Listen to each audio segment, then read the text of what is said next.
지금 배우 예배 소설을 공부하고 있는 중인데요. 22절을 앞두고 있었습니다. 이제 거기에는 교회 안에 가득해야 할 사랑과 섬김의 관계가 나오는데요. 그것을 직접 살피기 전에 먼저 창세기 2장에 나와 있는 이 창조의 장면, 그리고 그 안에서 남자와 여자를 지으면서 하나님께서 기대하셨던 복된 관계가 어떠한 것인지, 그리고 그 관계를 통해서 확장되어갈 복된 사회가 어떻게 출발해야 할 것인지 잠시 생각하려고 합니다. 대략 보니까 한 5년 전에도 이 창세기 공부를 우리가 쭉 하면서 살핀 내용이기도 한데요. 창세기 2장입니다. 창세기 2장 18절부터 25절까지 낭독하겠습니다.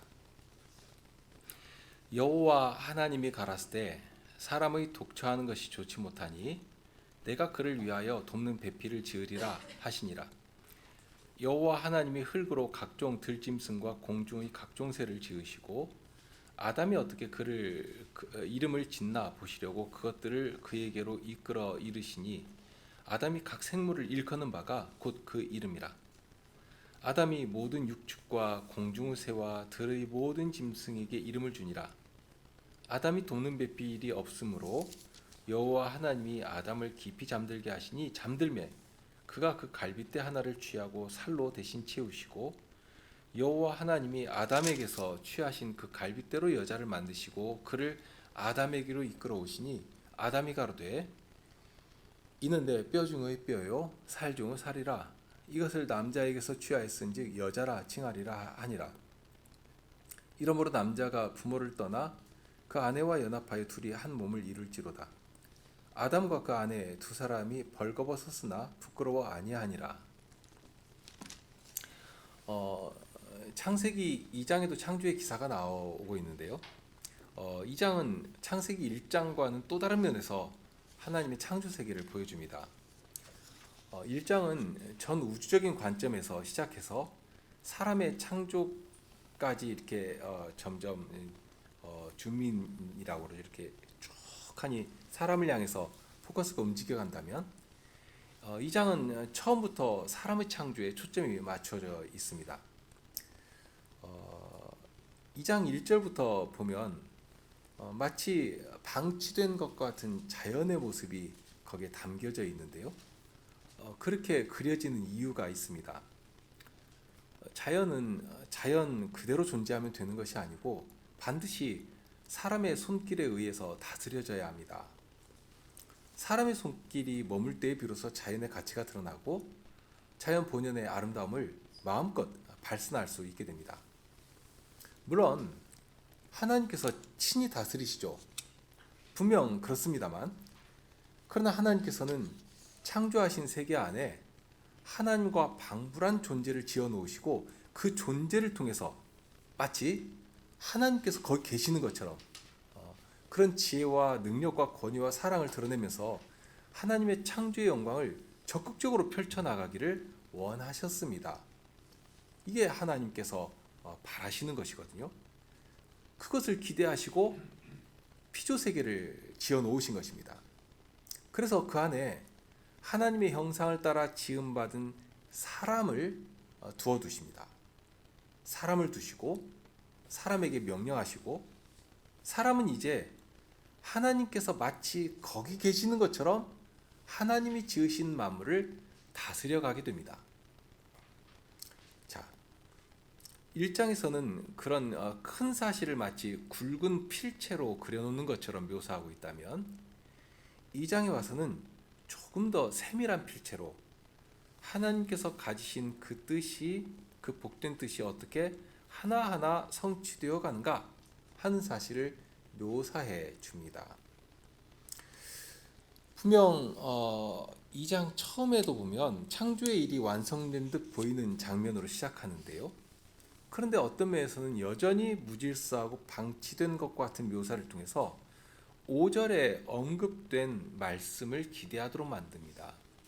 거기에 보면 여호와 하나님이 땅에 비를 내리지 아니하셨고 그 다음에 또 넘어가서 보면 들에는 초목이 아직 없었고 밭에는 채소가 나지 아니하였으며 안개만 땅에서 올라와 온 지면을 적셨더라 하는 장면.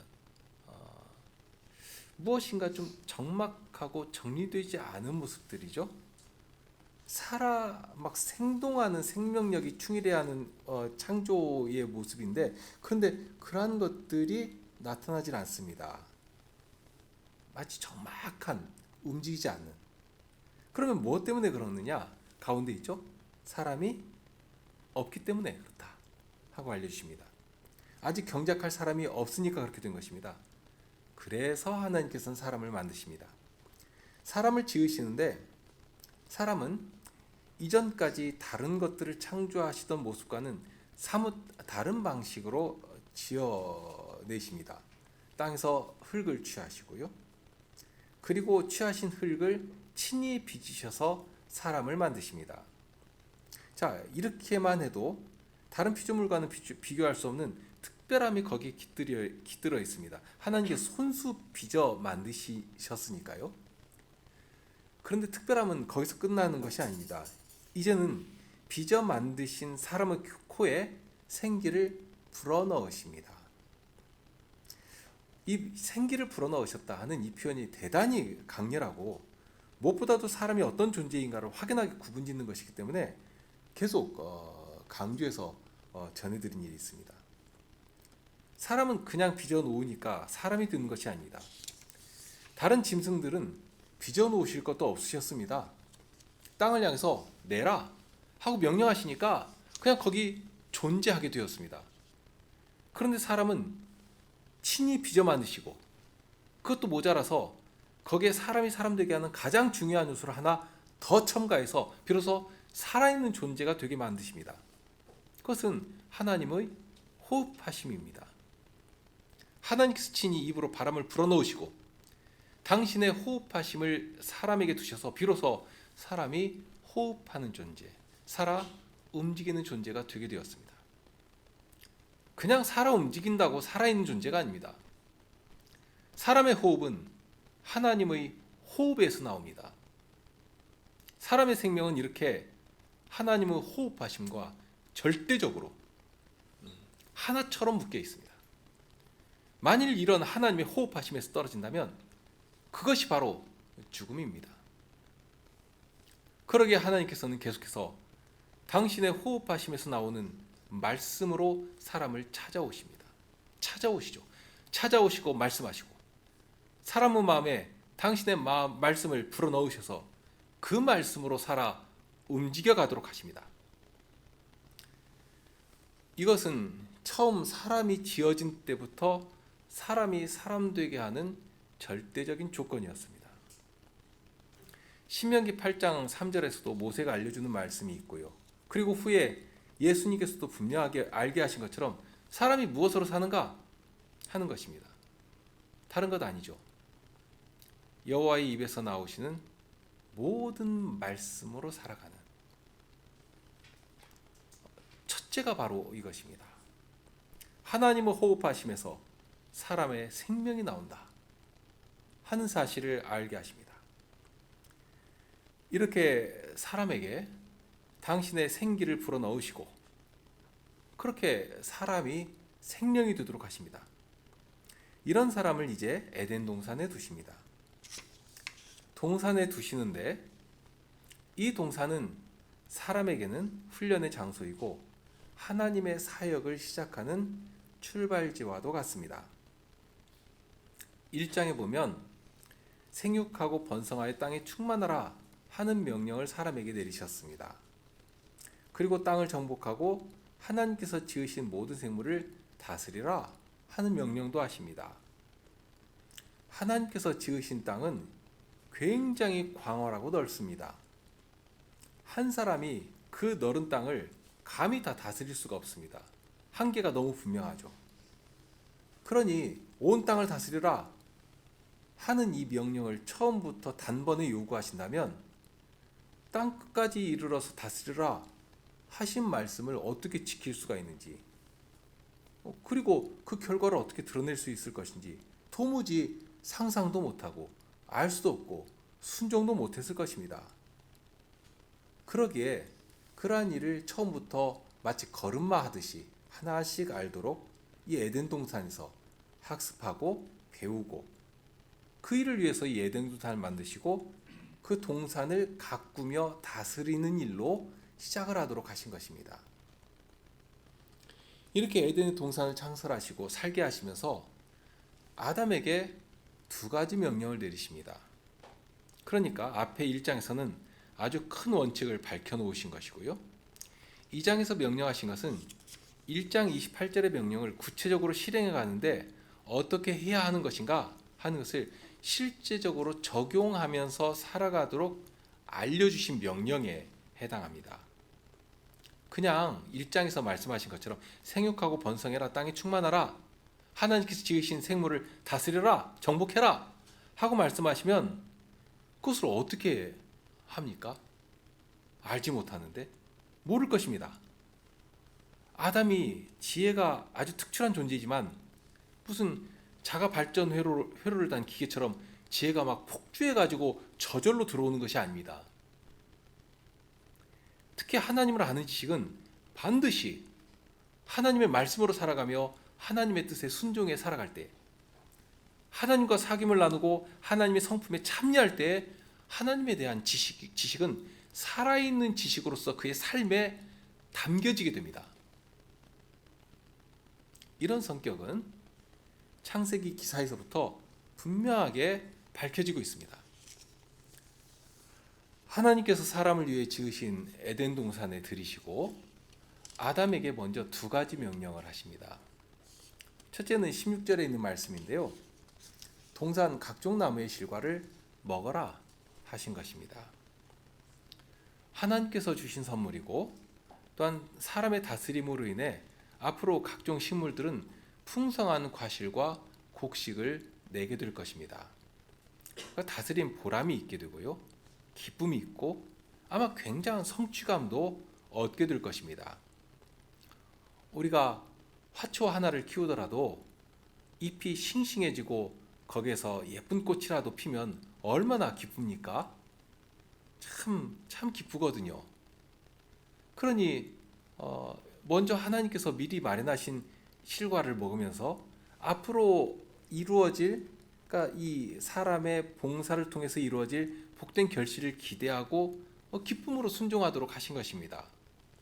과연 먹고 마시는 일이 하나님께 기쁨이 되고 또 주님 나라의 영광이 된다 하는 사실을 처음부터 이렇게 학습해 가도록 해주신 것입니다.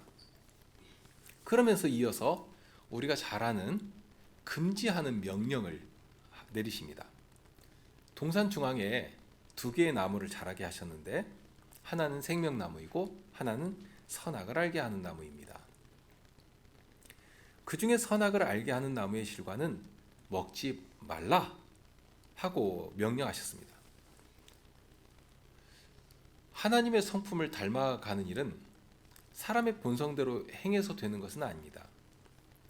타락하기 전부터 알게 하신 사실이 있습니다. 예수님이 그러셨던 것처럼 온전히 하나님의 말씀을 사모하고 그 뜻을 순종해 가면서 하나님을 배우며 하나님의 성품을 닮아가게 되어 있습니다. 하나님께서 내신 피조물을 하나님의 다스림과 방불하게 다스리기 위해서는 그렇게 자신의 뜻을 온전히 하나님께로 두고 하나님의 말씀을 내 발에 등불 삼고 한 걸음 한 걸음을 뗄 때에 이루어지게 됩니다. 사람에게 요구하신 순종이 그러한 것입니다. 타락하기 전이지만, 죄가 없는 때이지만 사람은 하나님의 말씀에 순종하여서 살아가는 존재였습니다. 선악을 알게 하는 나무를 동산 중앙에 내시고 그 나무에서 나는 실과를 먹지 못하게 하셨습니다. 선악과를 먹으면 반드시 죽는다 하는 하나님의 약속도 거기 담아 놓으셨습니다. 그러니 먹지 않을 이 명령을 잘 수행하기 위해서는 그냥 선악과를 먹지 않아야 되겠다 하고 그거 생각하고 가만히 앉아 있어서 되는 것은 아닙니다. 무엇인가를 지키기 위해서는, 그러니까 우리에게서도 예를 찾을 수가 있는데요, 내가 해야 할 일이 있고 또 하는 일에 기쁨이 있으면 다른 일을 하라고 해도 할 마음도 생기지 않고 또 할 겨를도 만들어낼 수가 없습니다. 그런데 마땅히 해야 할 일을 하지 않고 또 하는 일에 기쁨도 없이 막 지겹고 짜증나고 하면 자꾸 다른 일에 정신이 팔리고 곁눈질을 하게 되어 있습니다. 그렇죠? 여기도 동일합니다. 하나님께서 동산에 마련해 놓으신 정말 셀 수 없으리만치 다양한 그 과실들과 채소들을 주시면서 그거 먹으면서 해야 할 일이 있게 하시고 해야 할 일이 있다는 사실을 알게 하셨습니다. 그러니 그렇게 순종하면 거기에 기쁨이 있고 보람도 있고, 그러면 이거 하지 말아라 하신 일에 대해서는 특별히 관심을 가질 일도 없게 되어 있습니다. 아마 그 나무가 있는 곳까지 갈 마음도 없고 여력도 없었을 것입니다. 그만큼 적극적으로 순종하기를 바라시는 것입니다. 이렇게 하나님께서는 사람에게 해야 할 복된 뜻도 가르쳐 주시고 또 사람이 하나님의 말씀으로 살아간다 하는 사실을 아주 명확하게 마음에 새길 수 있도록 하지 않아야 할 금령도 거기 동산 중앙에 보이는 표로 보도록 마련해 놓으신 것입니다. 이렇게 정말 모든 것이 다 완벽하게 갖추어졌습니다. 1장에서 반복해서 나오는 표현 하나가 있는데요. 창조의 일이 매일매일 끝날 때마다 하루의 마침을 어떤 말로 종결 짓는가 하면 하나님이 보시기에 좋았더라 하는 말로 마칩니다. 그리고 마지막 사람을 지으신 후에는 하나님의 보시기에 심히 좋았더라 하는, 좋았는데 그냥 좋으신 것이 아니고 보시기에 아주 좋으셨다 하는 그런 표현으로 마무리합니다. 이렇게 창조의 기사가 아주 좋았다 하는 표현으로 마무리되는 것 같았는데요.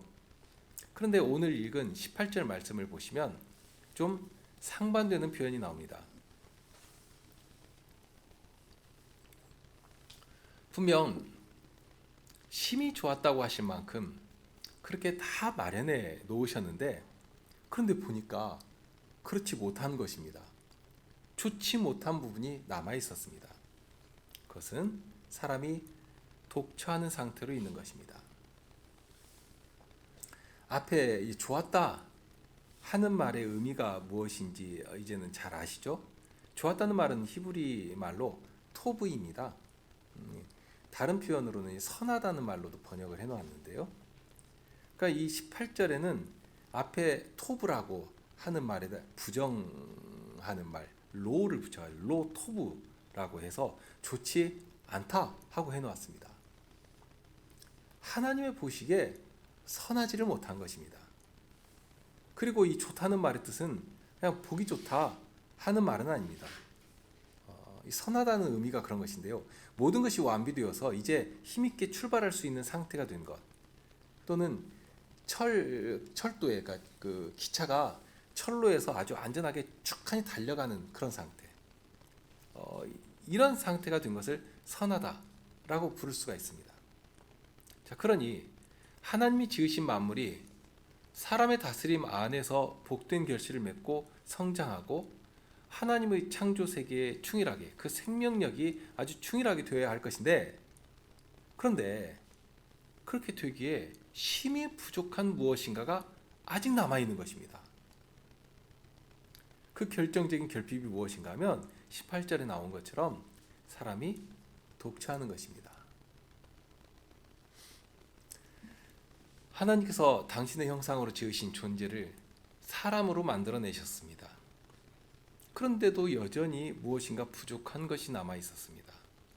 하나님이 보실 때 좋지 못한 것입니다. 그래서 하나님께서 다시 하나의 결정을 내리십니다. 좋지 못하니 내가 그를 위하여 돕는 배필을 지으리라 하고 계획을 확정하십니다. 남자 홀로는 좋지 못하니까 그를 위하여 돕는 배필을 준비하십니다. 그런데 이런 결정을 내리신 후에도 하나님께서 당장에 돕는 배필을 주지를 않으시고 무엇인가 다른 일을 먼저 하십니다. 19절 이하의 말씀이 그 내용인데요. 돕는 배필이 필요하구나 하고 아시는 하나님께서는 먼저 아담에게로 각종 들짐승과 각종 공중의 새들을 이끌고 오십니다. 오셔서 아담이 그것들에 어떻게 이름을 짓는지를 보십니다. 우선은 여기에서 하나님의 지혜를 발견합니다. 하나님께서는 사람에게 창조된 세계를 위탁하시면서 잘 다스리도록 하셨습니다. 그런데 그 일을 어떻게 하시는지를 보면 마치 선생님이 학생을 가르치는 것처럼 차분히 지도해 나가십니다. 사람에게도 유익이 될 것이지만 짐승들에게도 이제 너희 왕이 누군지 아느냐?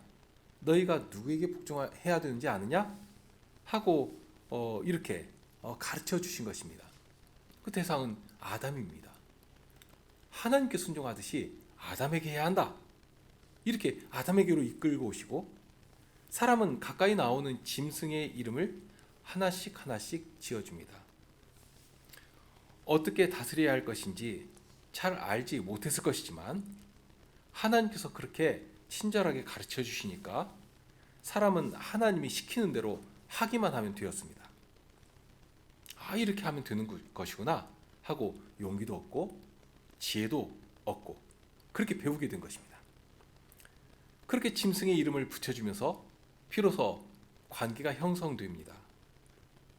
이름을 붙여주기 전에는 그냥 들의 들짐승이고 하늘에 수많은 새에 불과합니다. 우리가 사람을 만나서 좀 가까이 하고 싶으면, 좀 더 알고 싶으면 가장 먼저 이름을 묻습니다.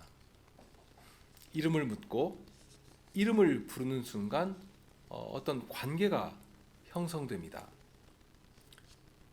그런데 여기 보면 그냥 이름을 아는 것이 아니라 아담이 직접 짐승들의 이름을 하나씩 하나씩 붙여서 불러줍니다.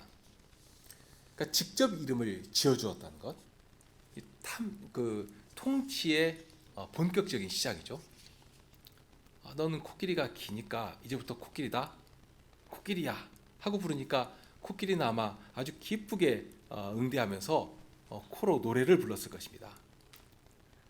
아주 누런 풍성한 털에 얼룩덜룩한 무늬가 아름답게 박힌 짐승이 다가오니까 너는 이제부터 호랑이다, 호랑이 너는 사냐를 신나게 뛰어다니라 하고 말하니까 호랑이도 신이 나서 여기저기 뛰어다니며 기뻐했을 것입니다.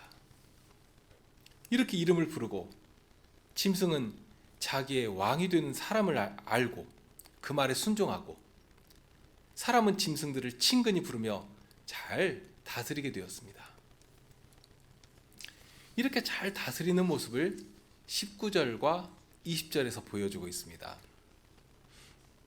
그런데 이렇게 잘 다스리는 모습을 보여주는 말미에 여전히 무엇인가 큰 결핍이 있다 하는 사실을 언급합니다. 모든 육축과 공중의 새와 들의 모든 짐승에게 이름을 주니라. 이제 그 다음에 나오는 말씀인데요. 아담이 돕는 배필이 없으므로 하는 말씀입니다. 하나님이 명령하신 대로 권위와 지혜를 가지고 잘 다스리고 있었는데 돕는 배필이 없기 때문에 여전히 하나님이 보실 때는 선하지 못한 상태로 남아있는 것입니다. 분명 좋아야 합니다. 과연 직전에도 보면 아담이 아주 지혜롭게 권위를 가지고 잘 다스리는 모습을 보이지 않습니까? 그러니 분명 아주 좋다, 참 잘한다 하고 평하셔야 하는데 선하지 못한 채 남아있는 것입니다. 그 이유는 돕는 배필이 없다 하는 것입니다. 아마도 지혜로운 아담은 하나님의 명령을 이리저리 생각했을 것입니다. 짐승의 이름을 하나하나 붙여주면서 이렇게 해서 다스리는 것이구나 하고 잘 깨달아갔을 것입니다. 그런데 하나님의 명령을 보면 잘 다스리라고만 하신 것이 아니고 그 앞에 중요한 명령도 있죠. 생육하고 번성하여 땅에 충만하라, 땅을 정복하라 하는 말씀도 함께 하셨습니다. 그러면 짐승의 이름을 붙여주는 것만 가지고는 생육하고 번성하여서 땅이 충만하도록 하신 일을 어떻게 이룰 방법이 없는 것입니다. 어떻게 해야 생육하고 번성할 수 있겠는가? 땅이 충만할 수 있겠는가? 김홍전 목사님 강설에 보면 혹시는 아담이 다른 생물들, 하나님께서 이끌고 오시는 여러 생물들을 볼 때 하나님께서는 이렇게 암컷과 수컷으로 지으셨고, 그러니 암수가 함께 나와 아담에게서 이름을 부여받았을 것인데, 그러면서 아담은 저렇게 짐승들도 암수로 지어져서 생육하고 번성하는 것인데, 그러면 나는 어떻게 하나님의 말씀을 이룰 수가 있겠는가? 내 짝이 된 존재가 어디에 있는가? 하고 적극적으로 찾지 않았겠는가? 하는 그런 설명을 한 내용이 있습니다. 정말 그랬겠구나 하는 생각을 하게 되는데요. 아담은 지각이 아주 뛰어난 사람이기 때문에 필시 그렇게 살폈을 것입니다. 그런데 짐승들 중에는 아무리 살펴도 사람 아담에게 비견될 만한 그런 짝을, 비슷한 류를 찾을 수가 없었습니다. 짐승은 암컷과 수컷이 있어서 존재가 동등한 암수가 쌍을 이루는데, 아담은 자신과 동등한 인격체를 다른 피조물 속에서는 발견할 수가 없는 것입니다. 그러면 하나님께서는 짐승들에게도 짝을 주셨는데, 그렇다면 하나님의 말씀을 이룰 수 있는 나의 짝은 과연 어디에 있는가 하고 그런 소망이 자연스럽게 이 아담에게서 일어나지 않았겠는가 하는 것이죠. 하나님께서는 먼저 그런 소망을 아담에게 일으켜 주셨을 것입니다. 다만 여기서 이제 주의해서 생각할 부분이 있는데요. 지금 여기 아담에게 맞는 배필을 하나님께서 마련하시고 아담에게 주실 것인데요. 아담에게 일어난 소망이 무엇이겠고, 또 하나님께서는 무엇 때문에 아담과 방불한 존재를 배필로 주려고 하셨겠는가 하는 것입니다. 그저 혼자 사니까, 혼자 살면 외로움을 느끼지 않습니까? 그러니까 외로운 인생길 벗하며 외롭지 않도록 살도록 그래서 주신 것인가? 여기에서 이제 우리가 생각하려고 하는 혼인의 질서와 목적이 나옵니다. 사람들은 무엇 때문에 결혼하려고 합니까? 혹시는 무엇 때문에 결혼은 필요 없다고 생각합니까? 요즘 사람들은 결혼을 어떤 옵션처럼 생각하기도 합니다. 선택 사항이 되어버렸는데요. 그러면 그렇게 생각하는 판단 기준이 무엇인가? 여러 말로 할 수 있습니다만 무엇보다도 자신의 행복에서 그 기준은 시작합니다. 짝을 만나 결혼하는 이유가 행복된 삶을 위해서이고, 그러니 거기에 행복을 추구할 만한 여러 조건들이 따라붙습니다. 대표적인 것이 경제적 조건이죠. 집이라도 한 칸 있어야 되지 않겠는가. 모든 것이 다 마련된 다음에 그 다음에 결혼도 생각할 수 있겠다. 과연 그런 것인가? 그 외에 성격도 있을 것이고요. 특히 요즘은 외모도 아주 중요하게 따라붙겠죠. 또 젊은 사람들은 사회적인 분위기나 SNS에서 퍼지는 이야기, 이런 것들을 통해서 어떤 결혼에 대한 그릇된 인식들 또는 부정적인 이미지를 갖기도 하고요. 그러니 꼭 결혼해야만 하는 것인가? 그러면서 또 결혼한다면 이런 정도의 필요는 충족되어야 하지 않겠는가 하는 어떤 조건들을 아주 누더기처럼 덕지덕지 갖다 붙입니다. 한때 기독교에서도 이 결혼을 부정적으로 가르치던 때가 있었습니다. 특히 결혼하면 거기에 남녀의, 그러니까 부부 관계가 당연하게 있을 것인데요. 그런데 그것을 아주 죄악시해서 결혼 자체를 부정적으로 가르치는 것입니다. 그러니 부부 관계는 타락한 죄인들이나 추구하는 것이고, 결혼을 해도 도무지 정욕을 절제하지 못하겠거든 부부 관계를 하는 것이지, 그것은 처음부터 죄의 산물이다 하는 식으로 가르쳤습니다. 그래서 되도록이면 결혼을 하지 않는 것이 좋고, 피치 못해 결혼을 했을지라도 금욕적인 삶을 사는 것이 좋다 하고 가르쳐온 것입니다. 그래서 결혼하지 않고 사는 것을 아주 잘하는 일이라고 가르쳤습니다. 이것이 로마 가톨릭의 가르침이었습니다. 하나님께서는 아담에게 아주 복되고 귀한 사명을 내셔서 하나님의 사귐 안에 피조물인 사람들이 참여하도록 해주셨습니다. 그 일을 위해 피조물을 다스리게 하시고 무엇보다 생육하고 번성하여 땅에 충만하게 하셨습니다. 점차 하나님을 배워가며 하나님께서 원하시는 충만한 자리에 이르기를 바라셨습니다. 이러한 복된 목적이 타락한 후라고 해서 사라지거나 변경된 것은 아닙니다. 오히려 예수님의 구속 사건으로 새로운 피조물이 된 하나님의 백성들에게서는 그런 관계가 다시 회복됩니다만, 이 일이 처음 사람을 지으실 때부터 하나님께서 기대하고 바라신 복되신 뜻이었습니다. 그 목적을 이루기 위해서 하나님께서 처음 사람을 창조하시고 아담이 자연스럽게 그 뜻을 사모하는 자리에 이르게 하시고, 그런 후에 아담에게 선물로 돕는 배필을 주신 것입니다. 하나님께서 처음 타락하기 전부터 변함없이 두신 질서와 제도가 있습니다. 첫째가 노동의 질서입니다. 자주 사용되는 말씀드린 표현입니다만, 하나님의 나라는 놀고 먹는 낙원이 아닙니다.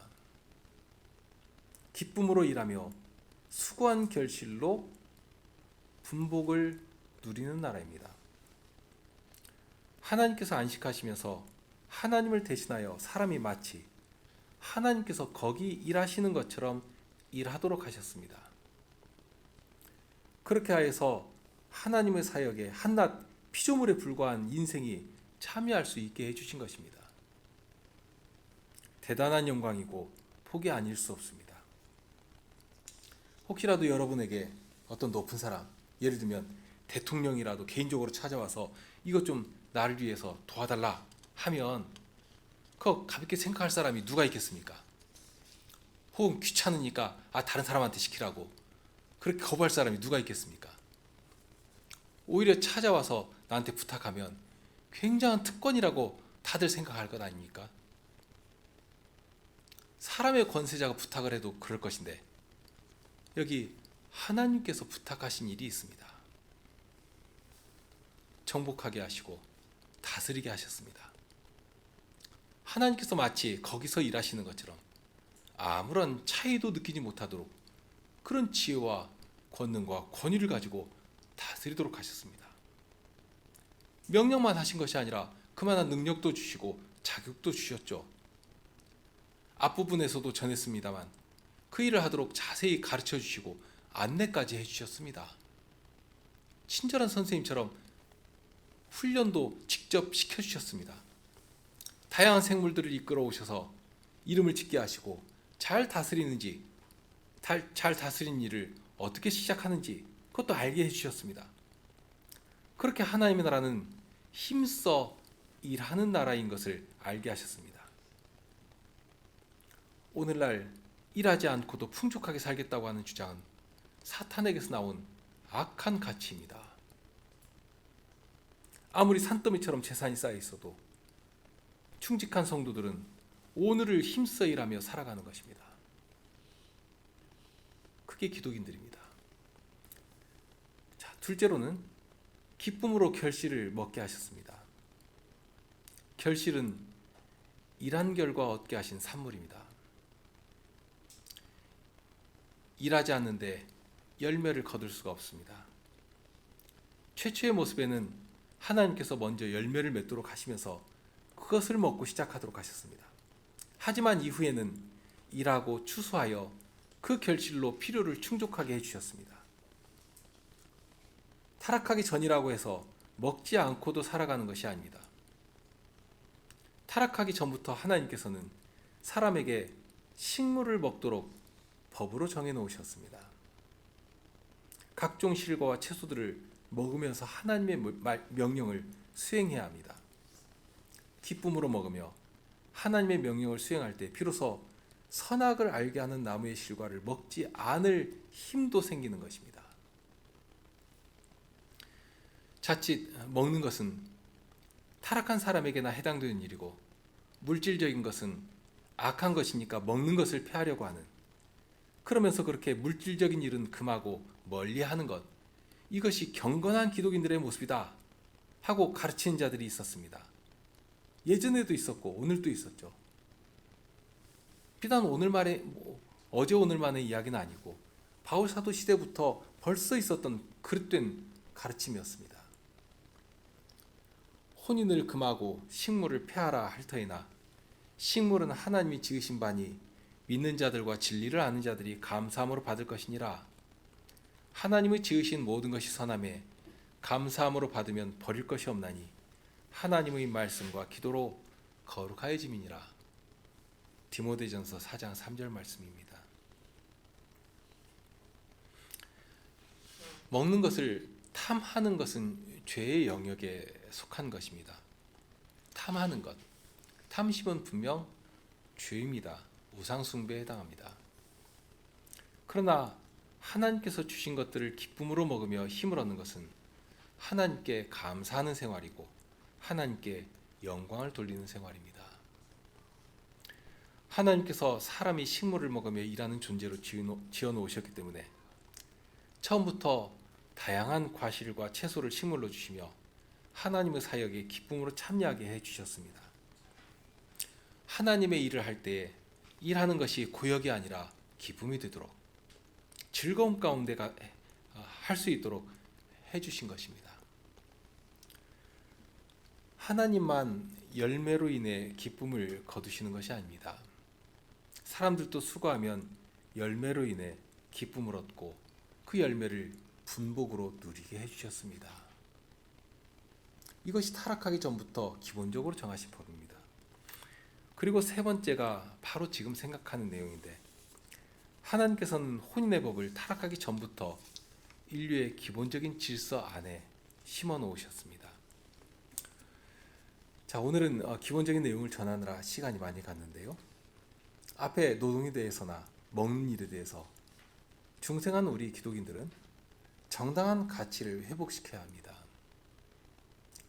탐욕의 자리에서 먹고 마시는 것, 그 일을 하는 것이 아니라 하나님께 주신 복으로서 감사함으로 받으며 기독교적 문화를 먹는 일 하나에서도 회복시켜 놓아야 합니다.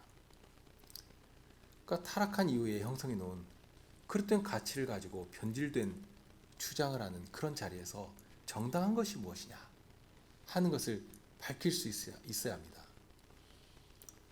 세상은 일하지 않고 놀고 먹는 것을 능력이라고 말하고 행복이라고 말합니다. 그러나 그것은 하나님의 명령을 대놓고 대적하는 악한 생각입니다. 속임입니다. 음식도 동일하죠. 음식을 먹는 것은 그저 죽지 않을 정도로만 하고 거기서 기쁨을 얻는 것은 그것은 악하니까 금욕적으로 살아야 한다. 그런 가르침이 있습니다만 주께서 주신 것을 감사함으로 받지 못하는 태도입니다. 사도는 먹든지 마시든지 무엇을 하든지 하나님의 영광을 위해 살라고 했습니다. 그런 것이지 먹거나 마시는 것은 죄니까 되도록 금욕적인 생활을 해라 하고 가르치신 일이 없습니다. 오히려 말씀과 기도로 거룩해진다. 감사함으로 받아 먹어라 하고 가르쳐 주셨습니다. 동일합니다. 하나님의 명령을 잘 수행하기 위해서는, 그래서 생육하고 번성하여 땅에 충만하기 위해서는 남자와 여자가 혼인을 해야 합니다. 또 혼인만 하면 되는 것이 아니라 부부가 육체적인 관계를 맺고 한 몸을 이루어서 생육하고 번성해야 합니다. 그 일이 그저 수고롭고 어쩔 수 없이 하는 것이 아니라 기쁨으로 하게 하신 질서이고, 그러니 혼인을 해서 하나님의 사역에 동참할 수 있어야 합니다.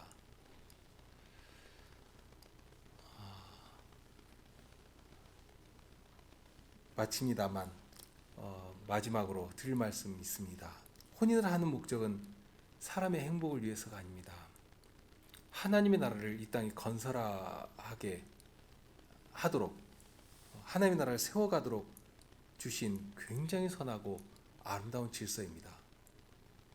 또한 그렇게 할 때 마치 수고하여 열매를 거둔 자들에게 먼저 식물을 먹으며 기쁨을 누리도록 하신 것처럼 혼인도 합당한 질서 가운데 살 때 혼인의 질서 안에 담아 놓으신 하늘나라의 기쁨과 평강을 복으로 선물로 주시는 것입니다. 세상을 비틀어진 가치와 행복을 쫓아 혼인을 하는 것이 아니라 하나님 나라의 일을 사모하며 순종하는 것이고, 그럴 때에 하늘나라의 복을 그 가정에 가득하도록 해주시는 것, 이것이 주님의 보장된 약속입니다.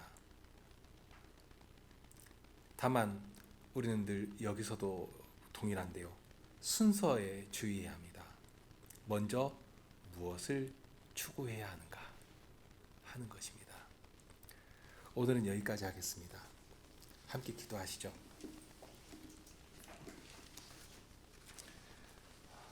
제 생각이나 가치가 대단히 그릇된 자리에 있고, 또 세상에 그릇된 일들로 만들어 놓은 악한 현실들과 현상들이 있어서 하나님께서 복을 주시려고 만드신 일까지라도 얼마나 욕되고 그릇되게 변질되어 버린 것인지, 그러니 그 안에서 저희들은 너무나도 근심하고 고통을 당하고, 그러나 주님께서 저희에게 명령하시며 주님의 뜻을 알려주시고 하나님께서 주시는 은혜와 보장이 어떠한 것인지를 알아 더욱 하나님을 의지하고 저희 첫걸음을 내딛도록 해주십니다. 믿음의 순종이라고 하는 것이 굉장히 거창하고 그럴듯한 것이 아니라 가장 소소한 그러한 일에서 저희의 마음과 생각을 주님께 드리고, 그렇게 저희 몸까지라도 그 자리를 향해 움직여 나가는 것임을 알고 있사옵니다. 이 세상에 그릇된 그런 가치에 저희 마음이 흔들리고, 또한 그런 자리에서 저희들의 생각이 그릇되는 대로 그냥 방치하는 것이 아니라 주님의 말씀 안에서 태초부터 원하셨던 하나님께서 두신 복되고 아름다운 뜻이 어떠한 것인지를 저희들의 삶을 통해서 드러내고, 과연 그렇게 교회가 어떠한 것인지, 하나님의 나라가 어떻게 이 땅을 정복해 나가는 것인지를 잘 드러내는 사명을 감당하게 하여 주옵소서. 주님께서 제 생각과 마음을 늘 붙들어 주시고 그러한 자리로 저희를 움직여 주시기를 간구하옵나이다. 우리 주님 예수 그리스도 이름으로 기도하옵나이다. 아멘.